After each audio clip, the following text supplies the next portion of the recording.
Good morning to all of you. Welcome back to our channel. यदि आप भी इस वर्ष 2024 में बिहार बोर्ड से क्लास 10th में अध्ययन कर रहे हैं तो आप लोग को मालूम होना चाहिए कि आप लोग का 2025 में बोर्ड एग्ज़ाम होने वाला है। उससे पहले बिहार बोर्ड द्वारा प्रत्येक माह में आप लोग का मासिक परीक्षा लिया जाता है और जिस तरह से हर एक माह में आपका मासिक परीक्षा लिया जा रहा था उसी प्रकार से आप लोग का अक्टूबर माह का भी मासिक परीक्षा का शुरुआत कल से होने जा रहा है और कल आपका पाली में है हिंदी विषय का एग्ज़ाम। तो आज की इस वाले वीडियो में हम आपका बिहार बोर्ड का क्लास 10th का मंथली एग्ज़ाम अक्टूबर हिंदी का ओरिजिनल क्वेश्चन पेपर लेकर के आ गए हैं, जो कि आपका 100% आपके कल के एग्ज़ाम में लड़ने वाला है। जैसा कि हमारे द्वारा बताया जाने वाला हर एक क्वेश्चन पेपर आपके एग्ज़ाम में लड़ता है, उसी प्रकार से यह भी आपका एग्ज़ाम में 100% लड़ेगा। यदि यह नहीं लड़ता है तो आप हमारे चैनल को अनसब्सक्राइब कर सकते हैं। तो वीडियो में लास्ट तक बने रहेगा। आज की इस वाली वीडियो में हम इसका ऑब्जेक्टिव भी आपको करवाएंगे, प्लस सब्जेक्टिव भी करवाएंगे तथा आपको ऑब्जेक्टिव का आंसर की भी प्रोवाइड करवाएंगे। तो वीडियो में लास्ट तक बने रहेगा। आपके एग्ज़ाम की दृष्टि से यह वीडियो आपके लिए बहुत ही अहम है। आप देख सकते हैं इसमें कुल आपको 4 पृष्ठ का यह क्वेश्चन पेपर होने वाला है, जो कि हर एक मंथली एग्ज़ाम में हो रहा था। समय 1.5 घंटे का रहने वाला है और आपका पूर्णांक यानी कि टोटल मार्क 50 नंबर का होने वाला है। तो चैनल पर यदि आप नए हैं तो चैनल को सब्सक्राइब कर लीजिए, ताकि अभी आपको थोड़ा देर में संस्कृत का वीडियो जो आने वाला है उसका भी नोटिफिकेशन आपको पहले प्राप्त हो जाए। इसलिए चैनल को आप सब्सक्राइब कर सकते हैं। वीडियो पसंद आता है तभी वीडियो को लाइक करिएगा, वरना लाइक करने की कोई ज़रूरत नहीं है, लेकिन अपने दोस्तों पास इस वीडियो को शेयर करिएगा, ताकि जो आपके साथ मंथली एग्ज़ाम देने जाएंगे उनका भी एग्ज़ाम बेहतरीन ढंग से जाए। तो चलिए फटाफट से हम लोग आपको पहले सब्जेक्टिव का इसका क्वेश्चन दिखला देते हैं, फिर सब्जेक्ट का आंसर दिखलाएंगे और फिर ऑब्जेक्टिव का आंसर की बतला देंगे। तो चलिए फटाफट से वीडियो को शुरू करते हैं। तो देखिए यहाँ से आपका खंड ब शुरू होता है। खंड ब कहने से तात्पर्य आप लोग का कि इसमें आप लोग का विषयनिष्ठ प्रश्न रहेंगे, यानी कि सब्जेक्टिव प्रश्न रहेंगे। इसमें आपका लघुत्तरी प्रश्न सबसे पहले रहता है।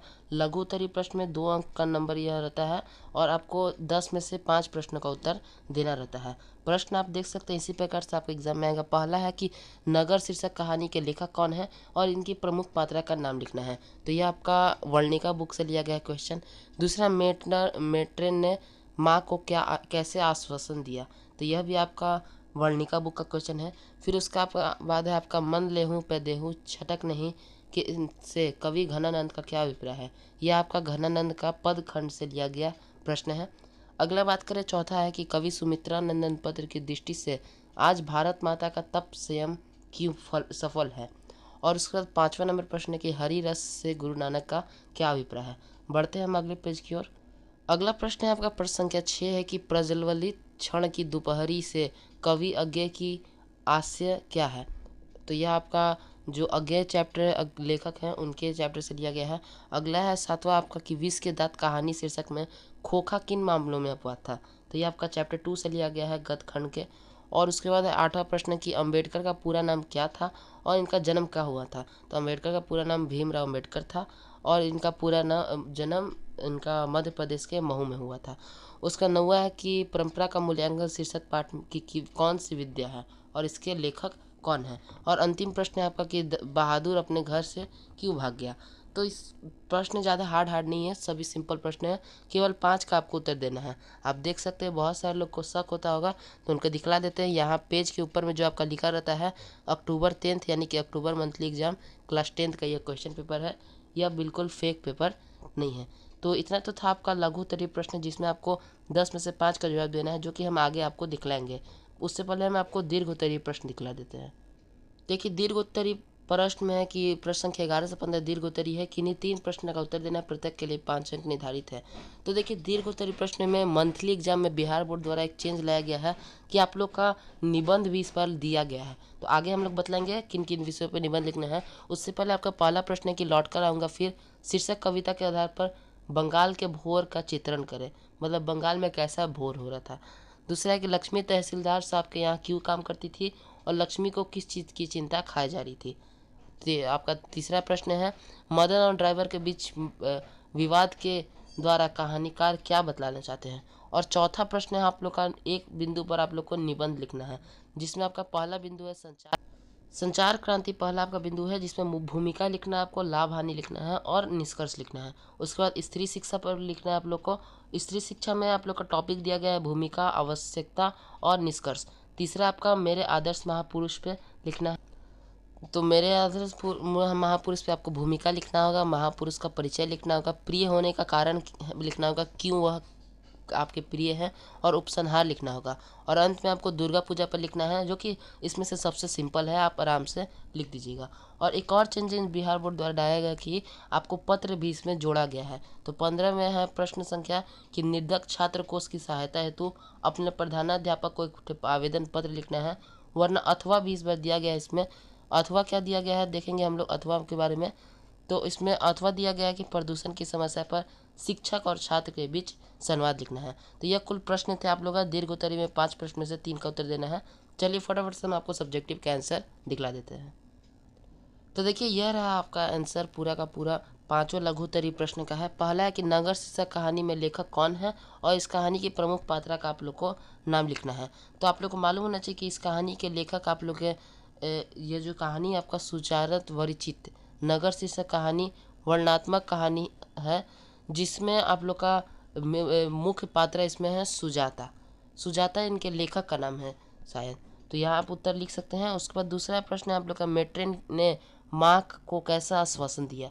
तो देखिए आपको उत्तर मेरा पसंद आया या ना आया, लेकिन प्रश्न हमने बतला दिया, आप खुद से भी बना सकते हैं यदि आप पढ़े होंगे तो, वरना पढ़े नहीं हैं तो यह उत्तर से भी आप लोग का काम चल जाएगा, वरना गूगल तो है ही, आप लोग गूगल पे भी सर्च कर सकते हैं।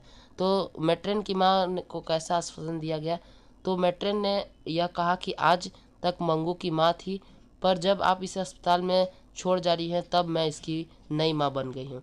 मतलब ऐसा मेट्रेन ने कही, मेट्रेन यानी कि नर्स ने की थी। तीसरा कि मन लेहूँ पर देहूँ छटक नहीं से कवि घनानंद का क्या अभिप्राय है। तो घनानंद की प्रेयसी तो प्रेम से भी स्वार्थ तराजू पर तोलती है, वह प्रेमी का तो पूरा मन और तन चाहती है, किंतु बदले में छाटक भर प्रेम नहीं देना चाहती है। तो यही आपका होगा उत्तर। फिर चौथा उत्तर है आप लोग का कवि सुमित्रा नंदन पत्र की दृष्टि से आज भारत मास्टर का तप सम्मेलन क्यों सफल है। तो आप यहाँ पे इसका स्क्रीनशॉट लेकर वरना वीडियो पॉज करके उतार सकते हैं, क्योंकि वीडियो ज़्यादा लंबा हो जाएगा। अभी संस्कृत का भी आपका वीडियो डालना है, 5वां का भी आप यहाँ से उत्तर देख सकते हैं। तो यह था आपका 10 में से 5 जवाब लघु उत्तरीय प्रश्न का। अब बात करते हैं हम लोग दीर्घ उत्तरीय प्रश्न की। तो देखिए दीर्घ उत्तरीय प्रश्न में हम केवल 2 ही प्रश्न ला पाए हैं, और आपको या तो आप दुर्गा पूजा पे लिख लीजिएगा खुद से, या फिर आवेदन पत्र या संवाद, तीनों में से कोई एक आप खुद से लिख सकते हैं। हम 11 और 12 यानी पहला दूसरा प्रश्न का उत्तर लेकर के आपके सामने आए हैं। पहला है कि लेखक पूछ रहे थे कि बंगाल में भोर का चित्रण करना था। तो बंगाल में प्राकृतिक सौंदर्य है, वहाँ के खेतों में उगने वाली धान की फसलें मनमोहन चित्र खींचता है। कवि कहता है कि जिस बंगाल में खेतों में ललहाती हुई धान की फसलें हैं, वहाँ मैं लौट कर आना चाहता हूँ, जहाँ कल कल करती हुई नदियाँ की धारा अनन्याय ही लोगों को आकर्षित करती हैं, वहाँ मैं जन्म लेना चाहता हूँ। तो यही लिख दीजिएगा। और अगला है आपका 12वां नंबर कि लक्ष्मी तहसीलदार के साहब के यहाँ काम क्यों करती थी, और उसको कौन सी चिंता मारी जा रही थी। तो लक्ष्मी के पति लक्ष्मण कोलकाता में काम करते थे, और वह अपने जो भी पत्नी को भेजते थे उससे घर नहीं चल पाता था, इसलिए तहसीलदार के यहाँ काम करती थी। और आपसे पूछेगा कि चिंता किस बात की मार रही थी लक्ष्मी को, तो बांध टूट मच जाए इसी चीज़ की चिंता मार ली थी। तो इतना हो जाएगा आपका पूरा आंसर। हम माफ़ी चाहेंगे कि हम दीर्घ उत्तरीय प्रश्न का केवल आपका 2 ही प्रश्न का उत्तर दे पाए। तो इस प्रकार से आप आंसर पूरा लिख लीजिएगा अपना। आशा करते हैं कि आपको वीडियो पसंद आया होगा। वीडियो पसंद आया था वीडियो को लाइक करिएगा, लाइक करें या ना करें परंतु शेयर जरूर करिएगा। और चैनल अपने हैं तो चैनल को सब्सक्राइब कर लीजिए, ताकि अभी संस्कृत का जो वीडियो आने वाला है उसका सबसे पहले आपको नोटिफिकेशन मिल सके। तो हम मिलते हैं आपसे अगले